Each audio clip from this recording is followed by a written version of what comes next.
advocate that he is for you guys, he decided to have y'all meet over here with me rather than back at the facility. So I don't know which one's better for y'all, but it must be better for Claude to meet over here since he made us meet over here. But I was pleased with the effort and toughness in the scrimmage. We had some physical hits, some good striking, good toughness, and I challenged the guys that that's what I wanted to see. So it wasn't like we saved up for the scrimmage. You know, we had a long 2.5 hour practice yesterday. It was pretty hot yesterday, and then they followed that up with a good scrimmage. It was a little cool early. I thought it was overcast, but the sun kind of cranked up towards the end, and the guys pushed hard. A lot of undisciplined penalties. You know, we had a lot of sloppy penalties, which are usually evident early in the preseason. You know, offsides, face mask, false start, offsides. There's a lot of undisciplined things that not indicative of a good football team. But you know, I thought the kids played hard. Jake punted well. He had a couple that probably out-punted his covers. Landon had a couple decent, wasn't quite as consistent as Jake. I thought both quarterbacks played well. They did some good things. You know, they did some things in the passing game that helped us. You know, defensively we played well in spurts. I think offense had a couple big plays, but all in all, we got a long way to go to get better. What I want to do is reserve judgment on some of these freshmen until I'm able to go watch this tape. I did think some of our older players, or I should say, not necessarily older, more experienced players, played better, which I kind of challenged them to do this morning, and I thought they answered the bell and really competed hard. So I was proud of that. But with that, I'll open it up. Coach, I assume you were pleased with the news that Demetrius got his eligibility, and so could you take us through a little bit of how you found out about that and kind of what the process was like before it came to fruition? Yeah, I'm restrained in what I can really talk about the basis of the appeal. But as far as the process when it went for me, compliance had the waiver go in, and from that, the NCAA looked it over and sent back to us yesterday that he was granted the appeal and he would be eligible to play immediately. And obviously, we're excited. I'm really excited for Demetrius because he's a great kid, and you know he's blended in well with our team. The one thing about him I wasn't aware of is he's played with really good toughness. He's gone out and competed every day. You know, he's probably not in the shape that our guys are because our guys go through this summer running, conditioning, lifting. He didn't do that. Now, I know he worked out on his own, but it's never the same. So I'm really pleased with his work ethic, but his conditioning has got to improve to really be able to help us this season. What is he, you know, as you've known him for a long time, you guys recruited him super hard out of high school. What is, for those that aren't familiar with him, what does he bring to you guys and where can he make a difference? He's a good wideout. I mean, he was a kid in high school. He was a track guy. I mean, I remember he ran a lot of races against Nate McBride and Miko. And that's how I recruited those guys. They were always kind of the same track meets, kind of around the same area. And they were always, he's got good speed. He's bright. He's picked the offense up. We just kind of let him go out there and play, and he's naturally picked things up really well. But, you know, I'm going to be honest with you, there's a lot of competition in that receiver room. So it's not like, I mean, I know y'all got the five-star syndrome. There's a lot of guys out there that weren't five stars that are competing every day. And I'm proud of the way Demetrius has competed. But there's guys out there, Jason Stanley and Tyler Simmons, to me, those two guys have, I mean, they have worked their tail off. They were dominant special teams players last year. This year, this spring, I mean, so far this fall, they've really been good wideouts and special teams players. So there's going to be good competition in that room. Kirby, what about his ability to make plays down the field, go vertical? You know, we studied him, I guess even in high school probably. How special is he in that regard? I don't know. I mean, he's been here for a few practices, but I don't, you know, in high school he played defensive back. He played everything, you know, and he probably played at a level where it didn't matter who he was going against, he was going to outrun them. You know, he's playing in the SEC now. There's guys just as fast as him out there. So this league, you find out real quick when you get bump and run every down. When you play South Carolina, Kentucky, Florida, Auburn, they're going to bump and run you every down. So, you know, that's not exactly where he came from. The league he came where they're always pressed on him.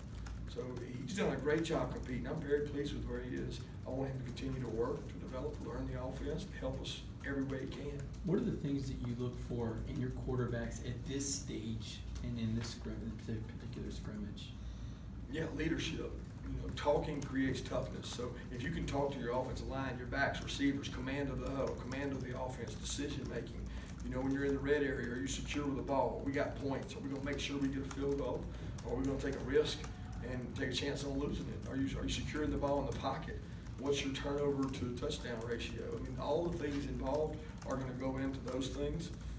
And both those guys did a good job with the command of their huddle today. I thought both of them have really good presence in the, we'll say huddle because we're not always huddling, but they have good command of the offense. Kirby, you talking about some good hitting today. You care to elaborate on that? Was it defensive, offensive? No, it was everything. Special teams, blocking, tackling. I thought, Holyfield had a good run, and then Juwan Taylor had a good stick on Holyfield. Swift had good runs. And there was some physicality out there. A lot of it was receivers cracking DBs, and to me, that's what creates toughness in your team. Is how many guys are physically tough and not weakened by the 50th blow and the 55th blow and the 57th blow. We play 60 snaps today. So how many of those snaps are you striking somebody and playing tough and physical on? That part, they answered the bell on. We got to play smarter. We got to get in better shape. We got to have less undisciplined points. You say 60 snaps total, or was that just for the ones, or? No, there's lots of snaps out there. Around 60 for the ones, around 60 for the twos, around 30 for the threes. We got depth, we got competition, so we just had more snaps out there than we've probably ever had since I've been here. We got around 150 or so. Kirby, when you talk about competition, and obviously guys are creating a culture of ones versus twos, kind of guy beat them off the depth chart, that kind of thing. Do you notice in a scrimmage, just without watching film, a guy that's made a move in that regard? It's hard without watching the tape. I want to reserve judgment until I see the tape. And we go ones on twos during scrimmage and then ones on ones. So what I like about it is most of our practices are ones on ones. So you never see two offense go against the one defense. You never see vice versa.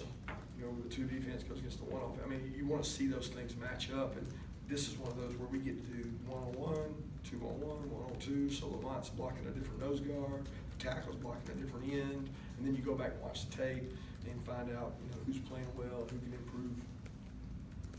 When do you watch it typically? Do you go straight back right now, or do you wait? Yeah, I do it both ways. Typically tomorrow's a day off for our players, so I'll watch it tonight, but a lot of times I'll watch it early Sunday morning. Do you ever see anything that you really Oh, didn't yeah. see? Live. From up top or where? Yeah. No, I watch it from the film. Right. Compared to sitting on the sideline. I'm on the sideline during the You see it scrimmage. a I'm on lot the field. different than. Yeah, you see a lot of things you didn't see. So I'm a point of attack guy, or I'm watching the point of attack, but you learn a lot about away from the play. So that's why you have a tape, so you can go back and watch it and make judgments. If you guys want me to give you information now, I have a lot better information after I watch the tape. It's hard to see out there a lot of times. You mentioned leadership. A couple of your players mentioned Demetrius Patrick as a leader last week in interviews. Are you seeing what you want, and also did you get through the practice unscathed? Yeah, Injuries. I don't know. Eric Stokes, I think, cramped up a little bit. Tyreek McGee had a little foot injury, but I don't know the results of that yet. But unscathed to me would be exactly that. Those two things they didn't seem serious. We'll know more later on, but you go into these scrimmages a little more worried because your guys on the ground more often. Seemed like we came out all right. I don't remember the first part. Patrick Demetrius, Yeah, leadership. Demetrius has always been a good leader. Demetrius is the biggest thing with Demetrius is having stamina himself to perform at an SEC level. His stamina has to improve. He has to be able to play 30 plays in a row. But his leadership has always been a good quality because he's not afraid to speak up. He's not afraid to challenge guys that aren't playing the right way. But his ability to sustain and do it for 40 plays has been the biggest mark he's got to improve on. Concerning the injuries, last couple practices, Kiaris has been a little bit limited, and Yeah, he didn't get to go today. where's Webb at too? Just want to. Webb was out there. Webb scrimmaged some today. Kieris has had a hamstring. I think Webb has had a little bit of a groin, but Webb was able to go today. He should have been out there today in Indy when you guys were there, so he was there. But Kieris has got a hamstring, so he's not able to do everything, and I hate that because he was really popping and developing well. But he'll be back. He'll be back soon. I don't know how much longer he's got, but that's the thing. And then Terry is still dinged up. You know, Terry hadn't been able to get out there and go, and hoping to get him back soon. What about Nate McBride? Yeah, Nate's been out a little bit. I think he should be back, he should be back Monday or Tuesday. Kirby, I talked to Isaac at the beginning of camp, and he said one thing that y'all challenged him was to lose a little weight, get stronger. He said he did that, but then the next thing was him being more of a vocal leadership. Has he done that in the last couple of weeks? Yeah, Isaac Niles is great. He's a great example of a guy who came in here. I think it helped being at IMG school he went to, where they developed really good leadership. He doesn't not afraid to speak up. You know, he's one of those guys, he doesn't really care what you think. So if he sees it one way and he doesn't think you're doing it right, he'll call you out on it. And he's one of our leaders. He's one of the guys that's really got to step up and play well and lead. And he's answered the bell in that regard. He's a positive leader on that offensive side of the ball. On Demetrius, I know you can't comment on the basis of the appeal, but as far as the NCAA kind of continuing to show kind of welfare of student athletes, is this kind of a reflection of that thing? You know, I don't know that because I don't really know what the basis was for it. It was independent, and they decided that they were going to grant it. I mean, it is pretty obvious that they're granting more of them if you look across the board. They seem more lenient when it comes to it. But like I said a while back, each case is independent of the previous, so they've got their reasoning for looking at it. I don't necessarily know that. You know, it's not. I got a lot more pressing things to worry about. I can only go with what they decide, what they do. But it certainly looks to be that way. Did you at the outset, were you fairly confident this was gonna happen, or were you completely like, even this week not knowing? I really how it was didn't know. gonna turn? I really had no idea. You know, I think when those other ones came through, like y'all mentioned, that you started to think, well, wouldn't that bear favorably upon us? But I think that would have been a poor assumption because it just is gonna be based on his appeal alone. I am happy that he's gonna be able to get closer to his family, and be able to play close to home. Kirby, with Julian Rochester, what are you looking to see from him in terms of how close is he to being dependable like John Atkins at that spot? I would have said Julian was dependable last year. I'm looking for him to be a difference maker. I'm looking for him to be a force to be reckoned with. You know, he's not quite like John. You know, he's faster, probably more athletic than John, but he might not be as good as John at doing what John did, which is control the center and the odd front. And Julian can do a lot of other things that John couldn't do, but that's one of the things he's really worked on. He's gotten better at balanced body control and when he gets hit, staying on balance. So he's got to improve in that area. He has, but he still has a ways to go. For us to be a great defense, the likes of Julian and Tyler Clark, Quan Hawkins, and Michael Barnett, they got to play better.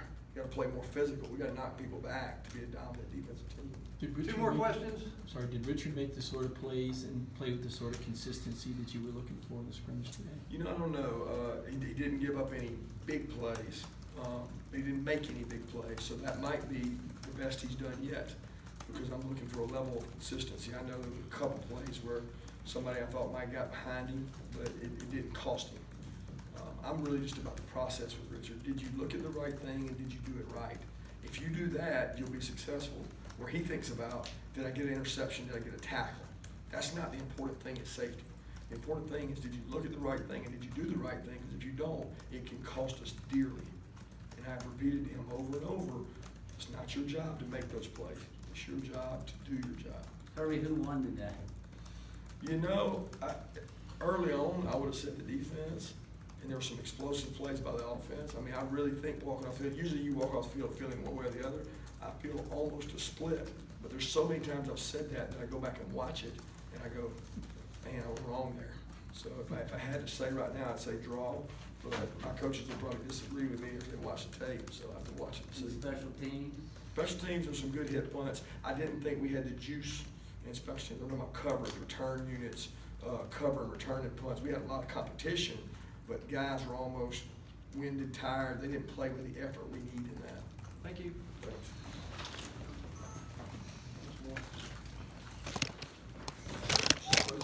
Sorry, I forgot.